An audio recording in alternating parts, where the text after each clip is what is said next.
పాలు లేవు అని చెప్పలేక బియ్యపు పిండి నీళ్లలో కలిపి ఇచ్చింది తాగరా అని. పిల్లవాడు తెలియక నీళ్లు పట్టుకుని పరిగెత్తుకుంటూ మిత్రుల దగ్గరికి వెళ్ళాడు. సాటి పిల్లల దగ్గరికి వెళ్ళి, ఇదిగో పాలు, ఆవు పాలు మా అమ్మ నాకు కూడా ఇచ్చిందన్నాడు.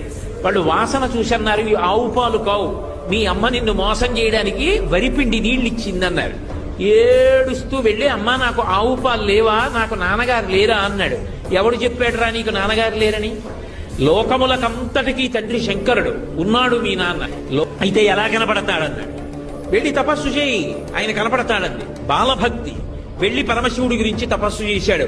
ఉన్నాడు అని నమ్మి తపస్సు చేశాడు, ప్రత్యక్షమయ్యాడు. నీకేం కావాలన్నాడు.